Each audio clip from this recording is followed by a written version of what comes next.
Hi viewers, ఇప్పుడు మన ఎక్సెల్లో చెప్పుకునే ఆప్షన్ ఏంటంటే ఫార్ములాస్ ట్యాబ్లో డిఫైన్డ్ నేమ్స్. ఈ ఆప్షన్స్ గురించి ఇప్పుడు నేర్చుకుందామండి. చూడండి వియర్స్, ఈ డిఫైన్స్ నేమ్ అనే ఆప్షన్ వల్ల యూజ్ ఏంటి అనేది చూద్దామండి.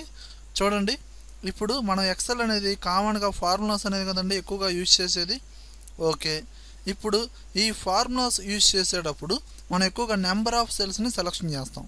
ఎందుకంటే ఆ సెల్స్లో వాల్యూస్ ఉంటాయి, ఆ వాల్యూస్ని బట్టే ఫార్ములాస్ అప్లై చేస్తామండి. ఓకేనా? ఇప్పుడు ఇక్కడ ఒక స్టూడెంట్ టేబుల్ అంటే ఒక మార్క్స్ టేబుల్ ఇచ్చాను. ఓకేనా? అంటే ఒక 3 స్టూడెంట్స్ ఉన్నారు, వాళ్ళకి సంబంధించిన 6 సబ్జెక్ట్స్లో మార్క్స్ ఉన్నాయి. ఇప్పుడు ఈ రమేష్ అనే స్టూడెంట్కి మార్క్స్ వచ్చినాయండి. ఈ మార్క్స్ టోటల్ వాల్యూ చూడాలంటే మనం కామన్గా ఎలా ఫార్ములా అప్లై చేస్తాము?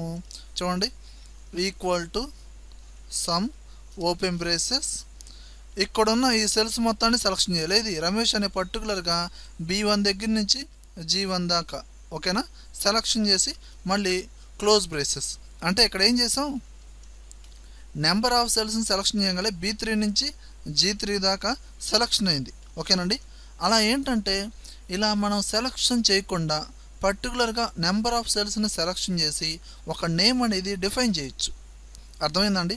అంటే ఈ పర్టికులర్ అంటే ఈ బ్రేసెస్ ఏరియాలో ఒక నేమ్ అనేది డిఫైన్ చేసామనుకోండి, ఇలా B3 నుంచి G3 దాకా రాయాల్సిన అవసరం లేదు, సెలెక్షన్ చేయాల్సిన అవసరం లేదండి. అంటే ప్రసాద్ అనే నేమ్ ఇవ్వచ్చు, ఏదైనా ఒక నేమ్ అనేది డిఫైన్ చేయొచ్చు. ఓకేనా? అది ఎలానో ఇప్పుడు చూద్దాం. ఓకేనా?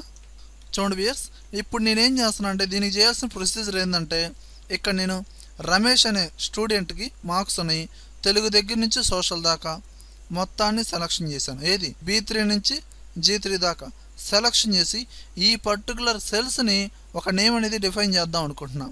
ఇలా సెలెక్షన్ చేసిన తర్వాత ఇక్కడ డిఫైన్ నేమ్ అనే ఆప్షన్ ఉంది కదా, దీన్ని ప్రెస్ చేయండి.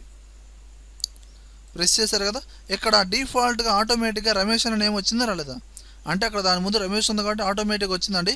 మీరు పేరు మార్చుకోవచ్చు. ఓకే, నేను రమేష్ అనే ఇస్తున్నాను. ఇలా రమేష్ అని ఇచ్చి ఇక్కడ ఓకే అనే బటన్ కనబడుతుంది కదా, దీన్ని ప్రెస్ చేయండి. చూడండి, ఇక్కడ రేంజ్ కూడా తీసేసుకుంది. ఎప్పుడైతే మీరు ఓకే అంటారో ఆటోమేటిక్గా స్టోర్ అయిపోయినట్టే. ఓకేనా? అలానే చూడండి, ఇప్పుడు ఈ లక్ష్మి దగ్గర మార్క్స్ ఉన్నాయి, అంటే నేను B4 దగ్గర నుంచి G4 దాకా సెలెక్షన్ చేసి డిఫైన్ నేమ్లోకి వెళ్ళాను. ఓకే అంటున్నాను. నేమ్ డిఫాల్ట్గా వచ్చేసిందండి లక్ష్మి అని.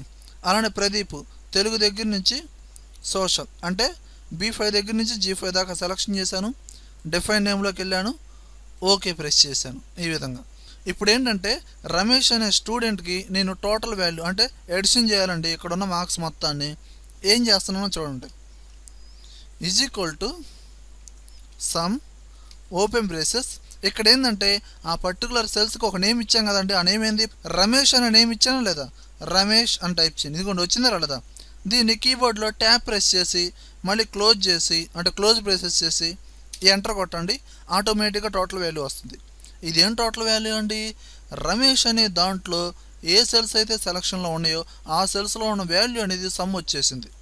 ఓకేనా? అలానే ఇక్కడ ఏం చేస్తున్నాను అంటే చూడండి, ఈజ్ ఈక్వల్ టు అంటే వేరే ఫార్ములా యూజ్ చేస్తున్నాను, యావరేజ్. అండ్ ఇక్కడ రమేష్, ఇదిగోండి ట్యాప్ ప్రెస్ చేయండి. ట్యాప్ ప్రెస్ చేస్తేనే కింద ఉన్న ఆ నేమ్ని తీసేసుకునేది, మళ్ళీ క్లోజ్ చేసి ఎంటర్ కొట్టండి.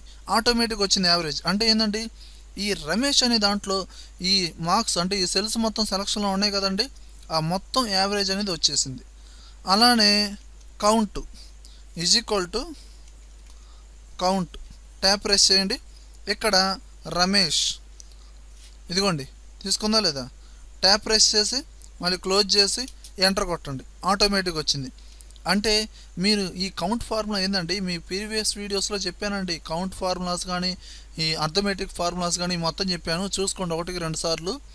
ఈ ఏంటంటే నెంబర్ ఆఫ్ సెల్స్ని అంటే ఎన్ని సెల్స్ అయితే ఉన్నాయో ఆ సెల్స్ని కౌంట్ చేస్తుంది. ఇక్కడ మొత్తం ఎన్ని సెల్స్ ఉన్నాయండి? 6 కదా. ఆ 6 సెల్స్కి ఆ నేమ్ అనేది డిఫైన్ చేశానండి. ఓకేనా? ఈ విధంగా 6 అని వచ్చేసింది. అలానే వీటికి కూడా కనుక్కోవచ్చు. ఇప్పుడు నేను ఇక్కడ ఏం చేస్తున్నాను అంటే చూడండి, is equal to maximum number. ఓకేనా? అండ్ ఓపెన్ బ్రేసెస్ లక్ష్మి అంటే ఇందాక స్టోర్ చేసాం కదండి, ట్యాప్ ప్రెస్ చేసి మళ్ళీ క్లోజ్ చేసి ఎంటర్ కొట్టండి. చూడండి, 99 అని వచ్చింది. అంటే పర్టికులర్గా లక్ష్మి అనే దాంట్లో ఎన్ని సెల్స్ అయితే ఉన్నాయో దానిలో మ్యాక్సిమం నెంబర్ ఏంటండి 99 కదా, అది వచ్చేసింది. ఓకేనా? అలా. అంతేగాని ఇక్కడ ప్రదీప్ ముందు పెట్టాం కదా అంది ప్రదీప్దే రాదండి. మీరు ఫార్ములాలో ఏ నేమ్ అయితే డిఫైన్ చేశారో అదే వస్తుంది. అలానే ఇక్కడ చూడండి, నేను is equal to minimum open braces, ఇక్కడ ప్రదీప్ ట్యాప్ ప్రెస్ చేయండి, క్లోజ్, ఎంటర్.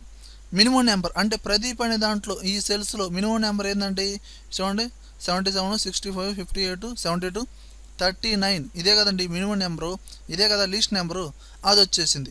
ఈ విధంగా మనం ఎన్ని ఫార్ములాస్ అయినా అప్లై చేసుకోవచ్చు అండి. అలానే ఇక్కడ నేమ్ మేనేజర్ అనే ఆప్షన్ ఉంది చూసారు కదా, దీన్ని ప్రెస్ చేయండి. ఓకే, ప్రెస్ చేయగానే మనకు ఒక డైలాగ్ బాక్స్ ఓపెన్ అయింది చూడండి. ఈ డైలాగ్ బాక్స్లో పర్టికులర్గా మీరు స్టోర్ చేసిన ఈ నేమ్స్ ఉన్నాయి చూసారు కదా, అవన్నీ ఉన్నాయి. వీటిని మీరు డిలీట్ చేసుకోవచ్చు. చూడండి, లక్ష్మి అనే దాన్ని నేను డిలీట్ చేస్తాను. డిలీట్ చేసి ఇదిగోండి ఓకే అనండి, ఆటోమేటిక్గా డిలీట్ అయిపోతుంది. అలానే మీరేం చేస్తారంటే వీటిని మాడిఫై చేసుకోవచ్చు. అంటే ప్రదీప్ అనే దాంట్లో మనం B5 నుంచి G5 దాకా స్టోర్ చేసాం కదండి వాల్యూస్, దాన్ని మాడిఫై కూడా చేసుకోవచ్చు. మీరు పర్టికులర్గా దీన్ని సెలెక్షన్ చేసి ఇక్కడ ఎడిట్ అనే బటన్ ఉంది కదా, దీన్ని ప్రెస్ చేయండి. మళ్ళీ దీన్ని ప్రెస్ చేసి ఇక్కడ చూడండి, ఈ ఏం చేస్తారంటే ఈ నేము చేంజ్ చేయొచ్చు, రెఫరెన్స్ కోడ్ చేంజ్ చేయొచ్చు. ఇక్కడ నేనేం చేస్తున్నాను, ప్రదీప్ అనేది తీసేసి ప్రసాద్ అని ఇచ్చాను. ఓకేనా? అండ్ ఈ సెల్స్ రేంజ్ అనమాట, ఈ మొత్తాన్ని సెలెక్షన్ చేసి తీసేసి ఇక్కడ ఏం చేస్తున్నాను చూడండి, పర్టికులర్గా నేనేం చేస్తున్నాను ఇక్కడ D3 నుంచి D5 దాకా సెలెక్షన్ చేశాను. ఆ రేంజ్ తీసుకుందా లేదా అంటే ఇక్కడేమో నేమ్ ఇస్తాము, ఆ నేమ్లో ఏ సెల్స్ నుంచి ఏ సెల్ దాకా రేంజ్ అనేది సేవ్ అవ్వాలనేది ఇక్కడ మనం మెన్షన్ చేస్తాం. ఓకేనా? సెలెక్షన్ చేసి ఇక్కడ ఓకేనండి, ఆటోమేటిక్గా స్టోర్ అవుతుంది. ఈ విధంగా ఈ డిఫైన్ నేమ్స్ అనే ఆప్షన్ యూజ్ చేసి నెంబర్ ఆఫ్ సెల్స్కి ఒక నేమ్ అనేది డిఫైన్ చేసి ఫార్ములాస్ అనేది అప్లై చేయొచ్చు. Okay weirs.